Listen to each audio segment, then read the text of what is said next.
Hello and welcome. I am Mara Cepeda. This is another episode of our hashtag The Leader I Want series, where we talk about issues, not personalities, platforms, not gimmicks. We have here today one of the senatorial aspirants from the opposition coalition. He was a former Marine captain, a former mutineer, now a Magdalo representative. Welcome to Rappler, Congressman Gary Alejano. Thank you, Mara, for having me in your program. Okay. Now, we just came from, we're fresh from the visit. Two-day state visit of Chinese President Xi Jinping, and you have been long been warning the public against the strengthening of the Philippines and China's ties. Now, we signed 29 deals with China at the end of President Xi Jinping's trip. How do you assess these bilateral agreements? Do you think the Philippines is getting the shorter end of the stick? Well, I believe so. I think first, it's somewhat ironic to, receive the president of a country that is claiming our waters. So, ikaw na nga yung binuli, ikaw na yung binugbog, tinatanggap mo dito ngayon sa Pilipinas. We should look at this in a bigger perspective, bigger picture, because the West Philippine Sea is not isolated. It is part of a bigger strategic direction of China to be a global dominant power by 2049. And the relationship we have right now with China is just part of the strategy of China of pulling the Philippines within its influence.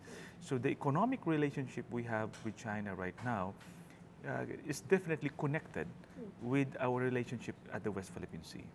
Ngayon, yung mga deals na napirmahan natin with China, karamihan naman doon ay Memorandum of Understanding.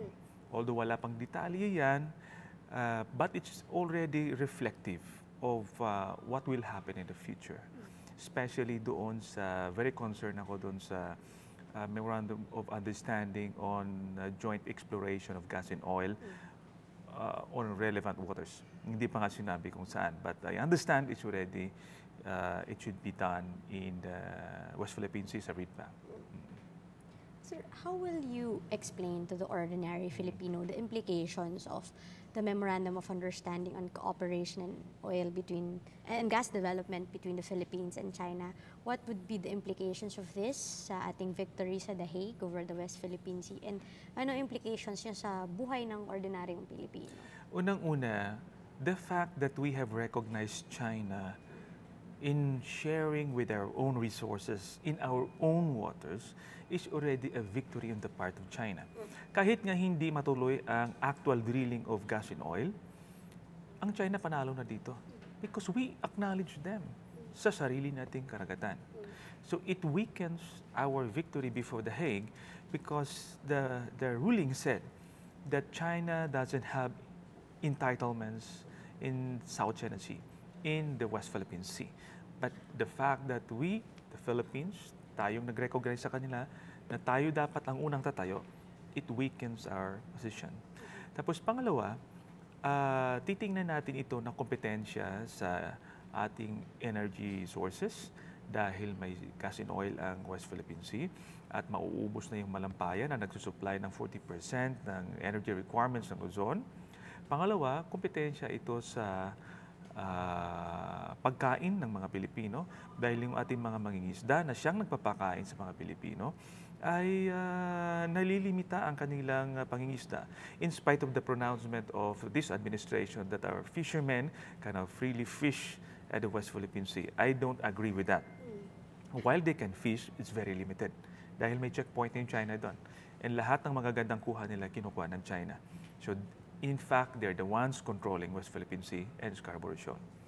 At ang issue dito ng, yung dignidad ng bansa, ang issue ng sovereignty, na may laya tayong i-pursue ang sarili nating interest without being pressured by other countries, at ang territorial integrity. These are primary national interests that no administration should compromise. Well, the Philippine government would argue, we're getting loans, we're getting grants from China in return of our friendliness to them. But you're also warning them about the debt trap that we are going to be subjected to. Can you explain more about Ang itong sinasabi nila, ito nga yung patibong ng China. This is a trap. Because on the other hand, they're pushing us to the wall. And, pushing us to frustration because we don't have the capacity to defend ourselves with the state of our armed forces right now. So therefore, China will offer, on the other hand, friendly relations, investment, loans, more tourists coming to the Philippines. So if you are an ordinary Filipino, which one would you choose? Ito bang banggaan, gitgitan, o yung pagkikipag-kaibigan? So kung ikaw ordinaryo lang, dito na ako sa madali, di ba? But this is a trap. This is a trap. The moment you go to the other side, so ibig sabihin, the moment na papahiramin ka, may investment ka, and you become beholden to China, there's no, the possibility of raising the issue of sovereignty in the future is very slim. Mahihirapan ka na, nangungutang ka na nga, naghihintay ka nga marating yung pera sa iyo. Paano mo pa i-assert yung karapatan mo? No? So, yun ang delikado niyan. Ngayon, itong China debt trap diplomacy, ang dealings ng China with other countries sa kanilang Belt and Road Initiative, this is a development strategy in trying to connect China with different countries in the world so that they can, there will be smooth flow of goods and services. But the objective of this is to pull countries to its influence, sphere of influence. Ang target nila dito yung mga bansang mahihirap, yung mga bansang merong authoritarian leaders. So, paano nag-work ang debt trap diplomacy? Ang dealings nila is bilateral. Usually kasi, para maiwasan na yung mga nanghihiram na mahihirap na bansa ay na-oppress dahil kailangan nilang manghiram. No? And yung mga nagpapahiram, ma-assure din na mababayaran din siya ng pinapahiram niya. So there is a mechanism in that, especially employed by multilateral development banks. So may system, may transparency, accountability. Sa bilateral, sekreto. Dahil dalawa lang tayo nag-uusap. They don't want other countries to intervene. They don't want others to know what we are dealing with. Tapos pangatlo, hindi naman ito, kumbaga, stricto sa kanyang mga agreement. The moment na hindi ka makabayad, pag-usapan natin. Ano bang pwede? Yung portion ng share ng proyekto mo, pwedeng kunin ko. Just like what happened in Sri Lanka. Nung hindi sila makabayad, ang kinuha nila ay yung Hambantota Port and the Matala Airport. No? And then, kung hindi naman yun, pwede kong hingin ang iyong natural resources. It happened to Venezuela. Ang binabayad nila sa utang nila, oil. It happened in Kazakhstan. Ang binayad nila, gas. It happened also to Tajikistan. Ang binayad nila, territory.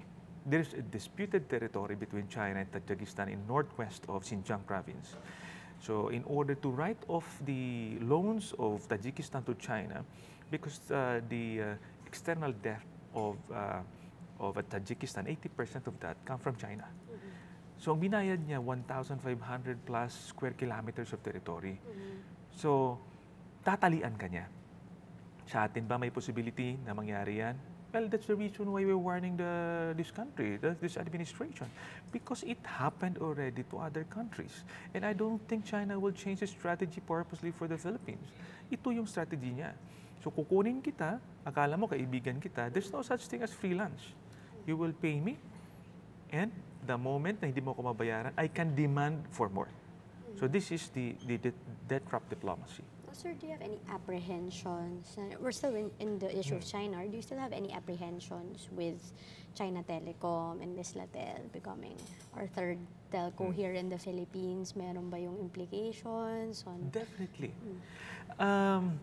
I agree na mahina yung ating, internet speed sa Pilipinas at kailangan talaga nating i-improve yun. Pero hindi lang China ang pwedeng mag-play ng third telco sa Pilipinas. Why is it that this administration is so engrossed with China? So yung third telco, China ngayon yung qualified with counterpart na Dennis Uy. For me, is also a front of China. No? So ngayon, itong third telco, China, karamihan ng mga kumpanya na may kontrata sa ibang bansa at sa Pilipinas are state-owned enterprises. Ibig sabihin nun, pera ng gobyerno ng China yan. That means there's a sovereign factor there. So there's also an implication to sovereign relationship. May relationship yan. They can demand later on. Ngayon, pag inallow natin sila na silang third telco player, we're actually opening our innards to them. Sabi nila, anyway, wala namang safe ngayon. Well, alam mo nang walang safe eh. So you put in some safeguards sa ating system. You're talking about spying? Yes, they are known to conduct espionage. That's the complaints of United States. Kaya binawal na yung CTE in Huawei in the United States, even in Australia.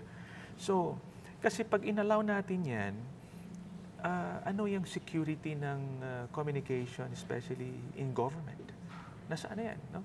So, kaya nga nagkaroon tayo ng DICT purposely to improve our telco, our communication in the Philippines, and secure it from any disruption. So, I'm very worried about that. Sir, let's go to this part of the interview where I will be asking you about your stance and how to address certain important national issues. So, unang-una siguro ay how do you address the rising prices of goods? Unang-una, ako naniniwala it's the cause of the inflation. Ang cause of the inflation is the passage of Train 1. Kaya nga ang aming panukala, no? Nag-file ako ng resolution to, stop the implementation of Train 1, specifically on the excise tax. Hindi pa rin ina-actionan hanggang ngayon. In fact, ayaw nilang gawin yon. Kasi ang parang marketing nila dito ay bababa yung income tax mo, di ba? Additional resources. But in reality, nandito ang bigat sa anti-poor measure na itong excise tax. It has cascading effect. So, and effect lalong na sa basic commodities na 3 times ang effect sa mga mahihirap. So, pagkain, bigas, di ba, basic commodities, pagtanggalin mo yan, I believe malaking impact doon sa inflation. Okay. Now, how do we address poverty in the Philippines? It's been a long-standing problem. It's a long issue in the Philippines. For me, may imbalance kasi. Sa tingin ko naman ng bansa, hindi talaga mahirap. Our economy is very resilient. Ang tingin ko siguro ay titingnan natin yung industriya na kung saan ay maraming mahihirap. Kaya part ng aking advokasya or legislative agenda is to revisit our agricultural sector and fishery sector and make them a major contributor to our GDP, to our economy. Kasi ngayon, napababayaan sila sa aking pananaw.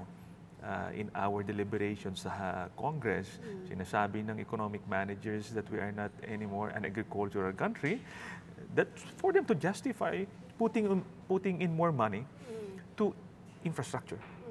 So naiiwan ang ating agriculture.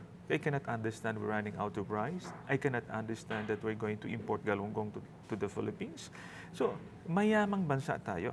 So I believe pag tinutukan natin ang ating agricultural sector na kung saan ay bulk din na mahirap nandoon, making it a lucrative endeavor, tingin ko maraming mga nasa baba ang tatamaan at maepektuhan ng kanilang kabuhayan. And we should also make tourism as a major contributor sa ating economy as well. Kasi magaganda yung tanawin sa bansa. We have a peculiar, nature. And once we focus to that, at the same time, you preserve our environment kasi yun ang importante. So agriculture, tourism, and tingin ko i-review natin ang mining in the Philippines. Maraming resources, mineral resources sa bansa, pero para maliit lang ang contribution sa ating GDP, sa ating economy. So I think we have to review that.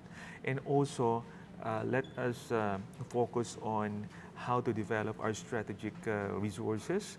We have deuterium in the eastern part of the Philippines. Tingin ko kailangan nating bigyan pansin. Okay. Now, we know that you are against the bloody war on drugs of President Duterte. How then should we combat the drug problem? And how should we approach addressing the issue? Unang-una, ako ay kasama din sa nananawagan na kontrahin ang illegal na droga sa Pilipinas. For that matter, lahat ng Pilipino dapat. No? Yung pamamaraan ng pag-address ng problema nito, doon ako ayaw. No? Unang-una, in trying to address the problem, along the way, it should strengthen our democratic institutions. Along the way, it should strengthen our democratic processes. Because long-term ang issue na ito eh. And you cannot totally remove this or address this, just like what happened to other countries. Other countries have gone before us, and they have experiences that we can learn from. Ang unang issue dito ay kahirapan. Pag ang taong mahirap, kapit patalim sila, no? So biktima sila sa kahirapan. Ngayon, pag na-hook sila sa issue na yan, naging biktima sila ng droga. At pag ang pulisya ng gobyerno ay looking at this purely as a criminal issue, biktima sila ng gobyerno. So ang aking tingin dito, let us not look at the illegal drugs and illegal drugs use as purely criminal issue. Let us treat this as a complex public health issue. Kasi ako, I've read on the experience of Portugal. Understand, mahirap kailangan mo ng resources dito. Ang ginawa nila, which I proposed early on in 2016, ay mag-set up ng commission to really study the root causes of the problem. So, psychologists, doctors, psychiatrists, social welfare people, wala ngang pulis eh. No? So, nung nag-come up sila ng policy nila, ang tawag dito, pag may bit-bit ka na drugs, na within your consumption lang, meron ka lang punishment like magwalis ka sa daan, buhat ka ng damo, di ba? You will be advised, you will be treated. Pag more than that, that means more than that you can use. You are now pushing. Yun ang kriminal. No? Pero dahil bukas siya na matutunan ng taong bayan ano ang epekto niyan, nagiging open yung tao in trying to address it. Ngayon, sa experience ng Portugal, more than half ang porsyento ng criminality out of illegal drugs ang reduction. So, isa yun ang pwede natin tingnan. Kasi, of course, matagal na issue yung supply and demand.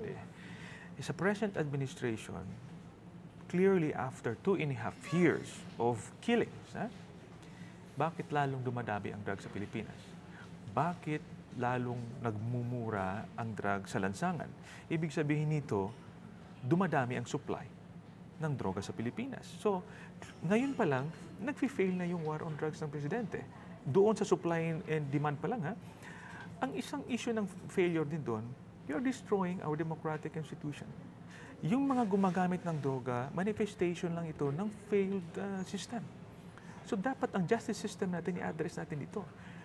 Ang ating law enforcement agencies, turuan natin silang maging magaling na investigador, maging magaling mag-trace ng mga suspects, ng mga sources ng droga. Huwag natin silang turuan maging matamad at pag suspect pa lang papatay na nila. No? It's a reality regardless of how they deny it. No? And then we also address our justice system because yung din marinig natin sa Presidente na pag nakasuhan mo yan, lalaya din yan. At makaka-bail din. Kaya patay na lang. So, i-address natin yun to make sure na pag nagkakamali ka, talagang mahuhuli ka at makukonvict ka. And also, ang next ay yung rehabilitation. Pag nakulong ka dito sa Pilipinas, it seems that a person will all the more be hardened criminal pag nakapasok na sa kulungan. So, dapat na-rehabilitate ka doon sa pagkakulong mo. Isa atin ngayon, congested ang kulungan. Hindi natin na-address yan because of the war on drugs. Grabing sikip ng kulungan natin.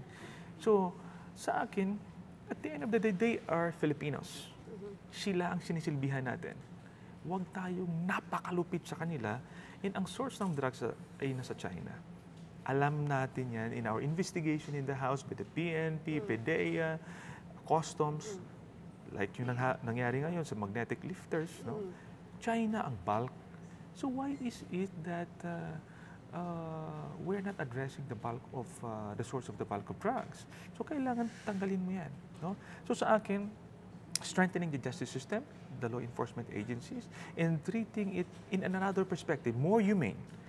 A health issue. A health issue, parang na-infect ako ng isang sakit. Naghahanap ako ng tulong sa gobyerno, takot ako dahil papatayin ako. Kaya ka nga addict eh, na-addict ka na. you cannot cure yourself.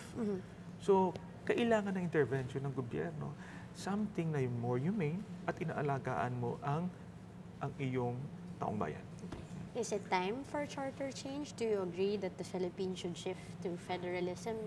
Meron ngayong nakasalang sa plenaryo sa House na I draft don't federal support. charter. I don't support the shift to federal form of government. Marami tayong dahilan dyan. So, unang-una, yung mga proposals by the advocates of shift to federal form of government could be pursued now, even without shifting. Like political party reform, like political dynasty, share on taxes as part of the internal revenue allotment. Pwede natin i-address ngayon yan kahit hindi tayo mag-shift. No? Remember, we have this Local Government Code of 1991. This is designed to provide more local autonomy to our local government units. After 27 years, have we reviewed this? Hindi. Sa akin tingin kasi isang baitang na hagdanan ito. Na bago ka pang umakyat sa federalism, dapat maging matibay ka dito muna sa unang baitang. Dito pa lang, hindi pa tayo sigurado kung na-empower na ba natin ang local government. In fact, sa pag-aaral natin, more than 90% of the local government units are dependent to IRA. Ang sinasabi ng advocates, lalo na from Davao, na ang mga probinsya daw ay nagko-contribute ng malaki sa national government at kino-corner lamang ng national government ang pondo at maliit lang tingi-tingi binibigay sa mga probinsya. That is wrong. Mali yan. Dahil sa ating pag-aaral sa 2017, in the total collection ng BIR, 84% come from NCR, National Capital Region. But they get in return only around 6%. So may 78% na hindi sila nakikinabang. Ito ngayon ang ginagamit sa mga kulang. Let's take for example Davao. Davao, as far as I can remember, only contributes 1% to the total collection of BIR. But they get in return 5%. So meron silang deficit na 4%. Pag pasusundan natin yung konsepto na dapat independent ka na, you raise your own revenue, use your own revenue. Para ka nang na-win sa magulang mo, hindi ka na dapat humingi sa pera sa ano. So kung susundan natin yun, they can only raise 1%. At paanong 4%? Ang gagawin nila, they will raise another set of taxes and burden ulit yan sa taong bayan ng specific na lugar na yon. No? Itong 4% na to, tinutulong ng national ito. Yun sa financial side. And I think that's the very important issue sa pag-shift. Ang tanong ng kapitan, ng mayor, governor, lalaki ba yung ira namin o hindi? For me, it will not. Tapos next, we are a archipelagic nation. Ang taas ng regionalism sa ating bansa. In fact, rebellion and secession in the Philippines have been long-running. 5 decades already. So, ibig sabihin yung mga tao ay hati-hati. Meron pa nga mga Pilipino na ayaw nilang tawaging Pilipino sila. So, the moment we break up into smaller states, the Philippines, and after some time, sabihin ng mga policy makers and decision makers, this is a failed experiment. If we want all the states to be together again, I doubt you can do that anymore. So, pag ibalik mo na baka hindi mo na mabalik. No? And there's an imbalance of wealth, distribution of wealth in the Philippines. Paano yung mahirap? Ano yung sources nila? Ganon din nangyari sa ibang bansa. Kung ikaw mayaman, yayaman ka lalo. Kasi makukorner mo na lang yun. Yung mahirap, lalong ihirap kasi hindi na siya makakaasa. Pero yung proposal nila na i-balance pa rin, bibigyan sila, then why the need to shift? We are doing it right now. And danger kasi dyan, yung nakatago sa likod, yung motivation, is, the hidden agenda. Which is providing President Duterte dictatorial powers legally. Because in the transition provision as proposed by the consultative committee, si President Duterte has the power to form the transition commission. So siya din ang mag-a-appoint nun. And the transition commission has the power to practically overhaul the government, even the independent constitutional bodies. So kung kontrolado mo na lahat yan in certain period of time in the transition, ikaw yung batas. magiging diktador ang Pangulo. Legally, because pag na-ratify yan ng, provided for. pag na-ratify ng taong bayan yan, din legal ang pagiging diktador niya. No? And also yung economic provision, na yun din ang tingin ko na isang objective, is to provide 100% ownership of foreigners. So, minihintay ng China yan. Dahil ngayon, prohibitive yan. Merong 40-60 sharing agreement lang tayo. So, gusto nila ibukas. For me, that is dangerous. Now, you are a former soldier. Yes. Now, what can you say about the increased militarization of the government? Are you satisfied with the performance of former police and military officers that President Duterte has been appointing to key posts in his government? Without, talking about personalities in government, as a principle, I believe naman may kakayanan ang mga ina-appoint doon sa background nila. But you cannot erase the fact na yung specific function in government, kailangan mo dyan may right aptitude. Kasi I'm from the military, iba yung perspective ng military. No? Even if they're retired, of course, you cannot remove them from that kind of mindset, di ba? Especially newly retired. So, ang kanyang mindset is to run it as if he is the commander of a unit. No? So, may certain perspective dyan na dapat ibigay mo sa, example lang, yung mga social welfare issue, di ba? Yun sa bigas nga, yung issue ng bigas, so mga magsasaka. So, may tamang tugma na mindset at kapasidad ang dapat nilalagay dyan. Marami na rin in the past na in-appoint sa mga posisyon. However, ito, maliwanag na maliwanag. Kitang-kita ang occupy ng mga military. In fact, yung customs right now, gustong ilagay sa ilalim ng military. Kasi ang presidente, it seems that the military is the sole solution to the problems of the country. That is wrong. The military cannot solve the problems of the country alone. Even the extension of martial law, I do not agree. Because the moment you allow the military to develop a mindset that the civilian authority is inutile, is not functioning anymore, then time will come, they will take the powers to their hands. That's dangerous. Okay, now that's Gary Alejano's stance as a congressman. Now let's go to Gary Alejano as a soldier. You are a former Marine captain and a recipient of the Distinguished Conduct Star. Now, is there any particular moment when you were battling rebels in southern Mindanao that continues to guide the way you live your life right now and the way you serve as a congressman? Yes, kasi yung heart of service, puso ng sundalo, laging nasa akin yan. Sabi ko nga kanina, pag sundalo ka, hindi mawala sa'yo yan. Nagbabago lang yung battlefield mo. Before, kalaban ng Estado, gagawin mo yung trabaho mo bilang tenyente, kapitan, company commander, battalion commander. Ngayon, ay nag-iba yung larangan ng pagkikipagdigma. Kasi noon nakita namin yung problema na ang malaking problema pala is sa aking pananaw ay lack of sustainable security policy direction na paulit-ulit lamang problema. So we want to influence policies. So ibang larangan ng pagkikipagdigma ito. Pero bit-bit mo pa rin yung puso ng pagserbisyo, puso ng sundalo. At yung aking karanasan na alam mo, nakasama ako doon sa all-out war in 2000 against the MILF. Halos lahat ng assignment ko rin ay sa Mindanao. So nakita din natin doon, lalo na sa malalayong lugar, ang kahirapan ng ating mga kapatid. Hindi ko naman nakita o narinig sa kanila na gusto nilang magkaroon ng independent Islamic State, which is the root cause of secession in Mindanao. Gusto lang naman nila ng pagkain sa kanilang hapagkainan, yung mga anak nila makapag-aral, mapagamot nila yung may sakit nila, tahimik na buhay. Yun lang naman ang gusto nila. Sa kakulangan ng basic social services na binibigay sa tao, hindi mo maiwasan na talagang magre-rebelde sila. Kaya nga, yun din ang nagtulak sa amin na na-frustrate din kami at nagrebelde sa gobyerno.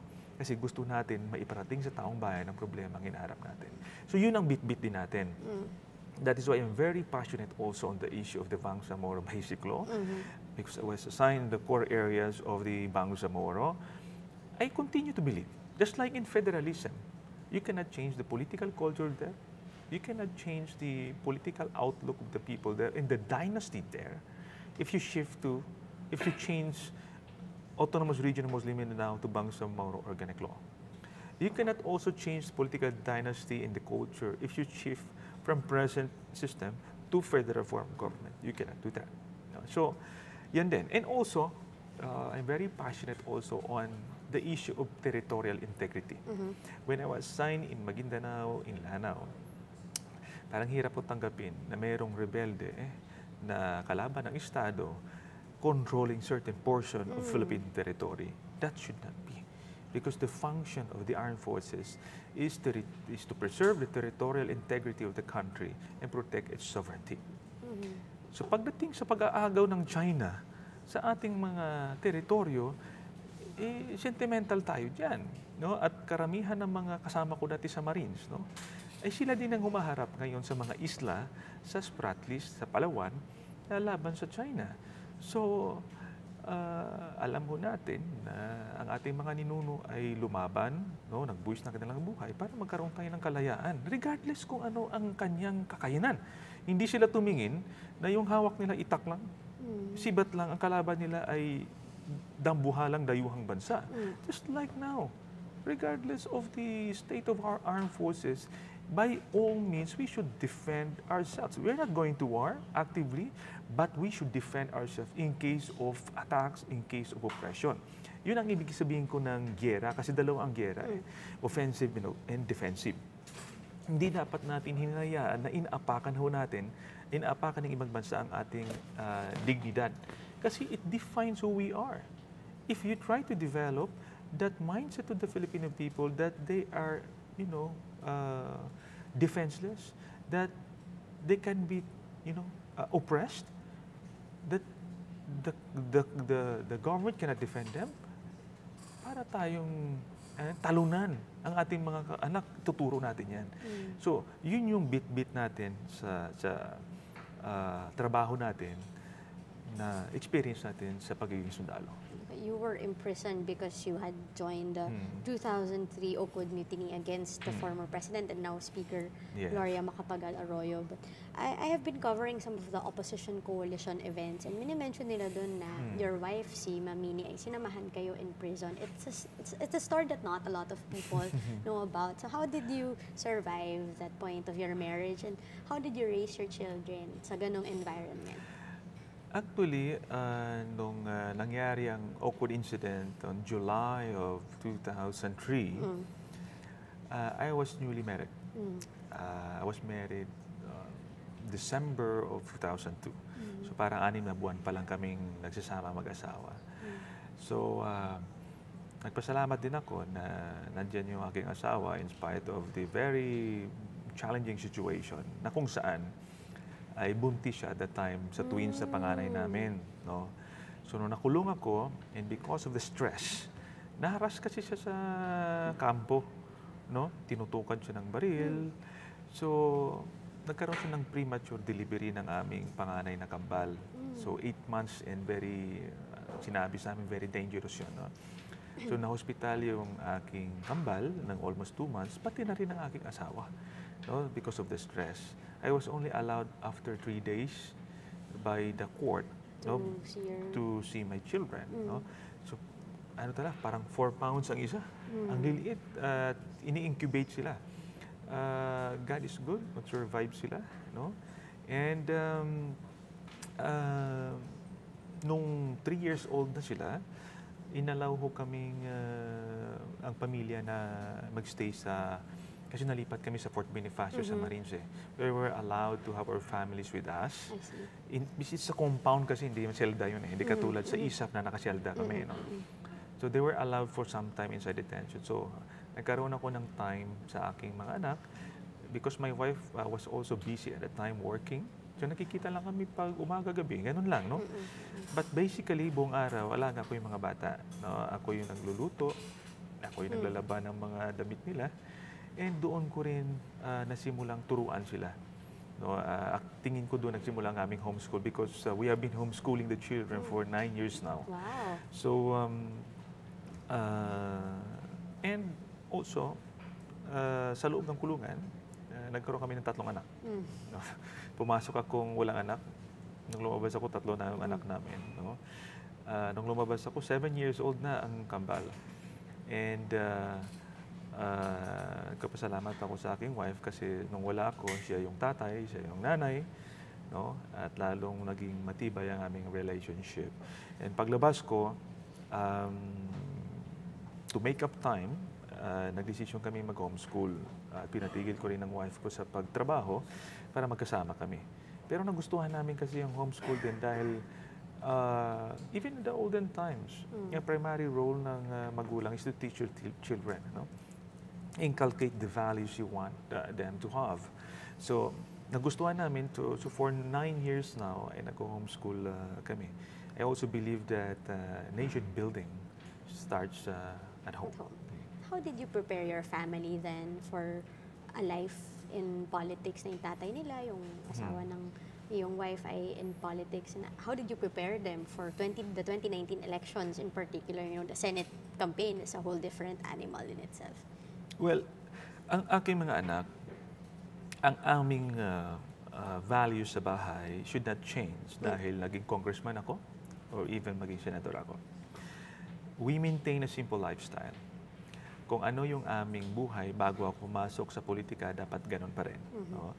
So sinasabi ko sa aking anak, sa aking mga anak, hindi nyo dapat sinasabi sa iba na congressman ako. Yan. So hindi rin, homeschool naman sila, no? But they attend Sunday school, they attend theater arts, no? Creative writing. So may mga na-engage sila mga classmates nila. And also, we teach them also not to demand. Dahil ini-expose din namin yung mga bata doon sa communities na kung saan ay nagbibigay kami minsan ng relief goods sa mga nasunugan, sa mga biktima ng sakuna. So nakikita nila yung estado ng mga kabataan doon. So inaalaw namin sila mag-repack ng relief goods at sasama sila sa pag-distribute. Ang kanila, yung mga anak doon, nagdadala sila ng candy, sila yung nagbibigay. So maaalala nila every time na fortunate sila na may chinelas pa sila. So therefore, hindi sila nagdi-demand. Wala nga silang gadgets up to now. Oh, really? Yes, my twins are already 14 years old. Next is 11 years old, 6 years old, and 2. Hindi walang gadget na sila. Ang sa akin lang ay importanteng responsible sila sa pag-aaral nila, no? And dito naman naiintindihan nila yung role ko as politician. I told them that in order for me to succeed as a servant to the people, they should also support me. And I also thank my wife because she's also supporting me. Ang kanyang condition lamang, which I also agree, at ano din yung policy, na hindi dapat ako magdala ng nakaw na pera sa bahay. And they don't want to put pressure also to me para ma-pressure akong magnakaw sa bayan. So kaya nga, simple lang lifestyle namin. We don't, even go on vacation oftentimes, no? So, mini-maintain namin ang simple na lifestyle. We don't embrace the entitlement of a politician or a congressman. Now, down to my last few questions. Now, what convinced you to run for senator? And what convinced you also to run under a coalition that is na ang party ay ang Liberal Party. And siguro the context here is, the Liberal Party is being painted as the villains under the Duterte administration. Now, how do you go beyond that, beyond that negative image sa kampanya mo bilang senador? Itong desisyon ko sa pagtakbo, this is just a continuance of what we started. Sabi ko nga, we're just changing battles. No? So, I've been preparing myself to serve the country in any capacity. And the Magdalo Group decided to nominate me to run for the Senate. And since sabi ko, I'm always ready to take on any task. So, and of course, I want to serve the country. Naging values sa pamilya namin to serve the country. So, and also, we need more independent-minded people in the Senate, especially right now. Hindi pwedeng tatango-tango lang ang miyembro ng Senado sa lahat ng polisiya ng administrasyon. Much more sumusuporta at kinokondon yung mga pulisya that are detrimental to the interest and welfare of the Filipino people. I believe with my track record as well, I've been consistently on the top performance of the Congress na alam mo, yung iba na just to, challenge you ay wala ka namang nagagawa. They can always check on my records sa House of Representatives kung ano ang nagawa ko. So, doon sa pangalawang tanong kung bakit ako sumama doon sa opposition coalition na kung saan na doon ang Liberal Party. Yung pagtakbo ng Senado ay isang mahirap na endeavor. Hindi mo kayang ikaw lang mag-isa, no? Kami kasi we have been operating in a shoestring budget mula noon. Wala naman kaming resources. Ang taong bayan lamang ang sumusuporta sa amin noon pa. Ngayon, dito sa coalition ay merong pagkakataon na magtulungan. Magtulungan, ang kanilang network ay pwede rin tumulong sa iyo, kami makatulong sa kanila. At bakit ako sumali? Dahil nagkaka-align ang aming pananaw, ang aming prinsipyo, lalo-lalo na sa estado ng gobyerno sa ngayon. Ngayon sa Liberal Party na sinasabi na paint as the villain, no? This is a result of continuous propaganda against the liberal. I understand yung mga miyembro ng Liberal Party ay hindi perpekto. May mga kasalanan din yan. Pag titingnan din ng taong bayan, yung mga PDP ngayon, liberal din dati yan. So kung binibilify nila yung liberal, temporary lang yan. We don't have a strong political party in the Philippines. No? It just so happened that some are stuck with their party. So sa akin, sinisira lamang ang mga Liberal Party in general. But I believe that we should focus on the issues. Kung may of course, sasagutin ng liberal yan. But for me, I've never been a Liberal Party. Sabi nila, dilawan ka dahil oppose ka. I've never been a dilawan. Sa atin ngayon, sa ating sitwasyon ngayon, kasi lahat ng nag-o-oppose, tatawaging dilawan. No? So, for me, we will confront the issue head-on. Okay. Who is helping run your senatorial campaign? Ang nagbaback up sa akin ay ang Magdalo. So, 100% they're behind in my campaign because I won't run really by myself.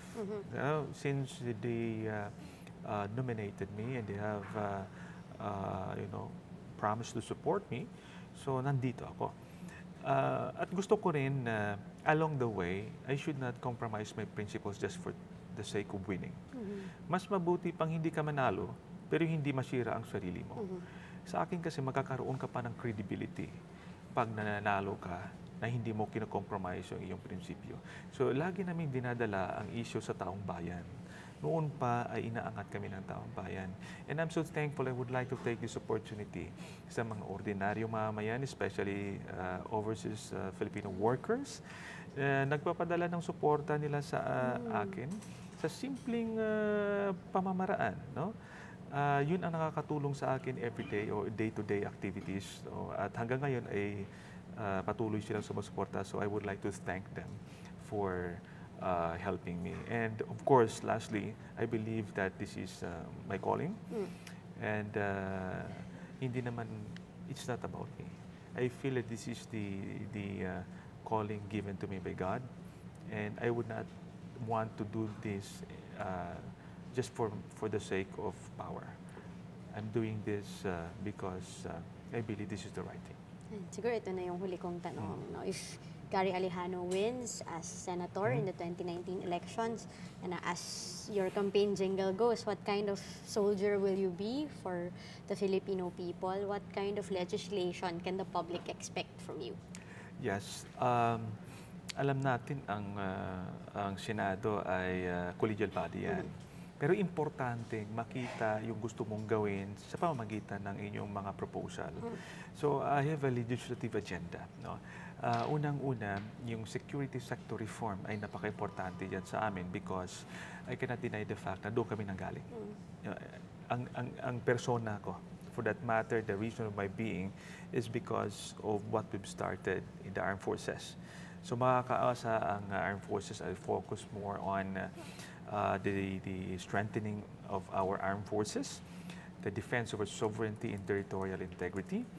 I would like to push for the increase of defense spending of the armed forces from 1% to 2% of our GDP. And also, we should also now try to focus on self-reliance defense policy. Laging sinasabi, nagdidepend tayo sa labas. Dapat right now self-reliant na tayo. No? Those are some of the things. And also the second major legislative agenda is addressing the challenges on the rule of law and internal security. Bakit kailangan ito? We need to, itong war on drugs, tutukan natin yung alternative ways how to address illegal drugs and criminality in the Philippines. I don't agree with the present strategy. I should review that. I've explained to you other alternatives, more humane. No? And also, kahit ngayon ay nagpasa tayo ng panukala na i-reorganize at i-modernize ang Philippine National Police.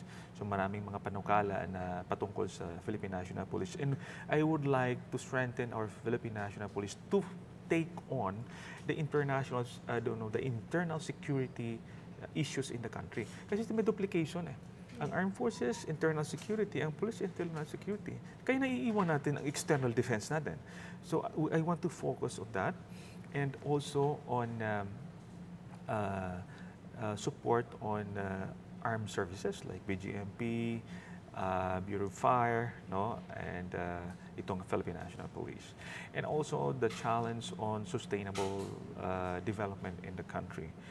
I also filed a bill right now, but dadalhin natin yan to mandate all local government units to have a long-term master development plan. Kasi when I asked NEDA about this, hindi lahat may plano at hindi siya harmonized plans. Sa Pilipinas kasi yung politika, very short term. We need to have a long-term plan in order to develop on the gains of the past administration. Kasi pag nakaupo ka, direction mo, kahit na maganda, babaguhin mo. No? And also, yan, i-review natin ang Local Government Code of 1991.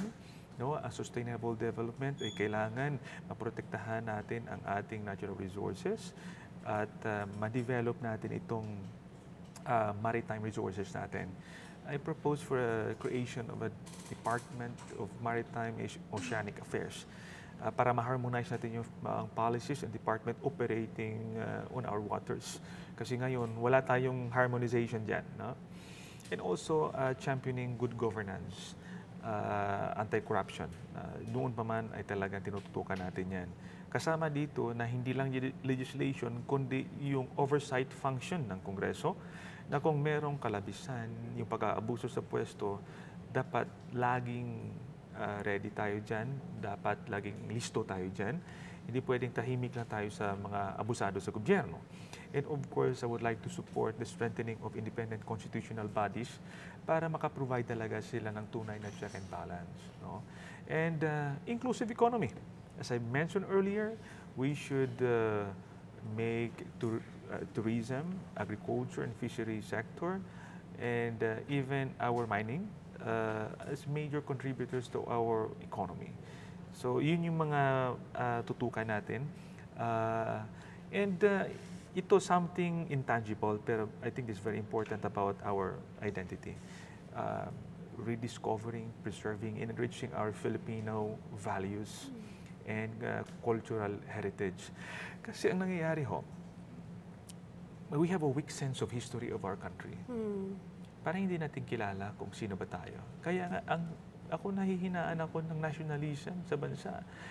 We have not reached a really a status wherein the Filipinos are really united in moving forward. So, papatibayin dapat natin ang Filipino values, patibayin natin ang Filipino family. Kaya nga, parang nalungkot tayo na naging optional na yung literature and pagturo ng constitution sa college. And I want to pursue development of historical shrines kasi simbolo yan ng pakikibaka ng ating bansa sa ating mga future generation.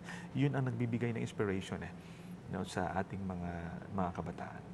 Thank you so much, Kong Gary, for Thank you very joining much. us today. There you have it. We just had our senatorial aspirant and Magdalo Representative Gary Alejano in our hashtag The Leader I Want episode today. I am Mara Cepeda. Join us again next time. Thank you very much.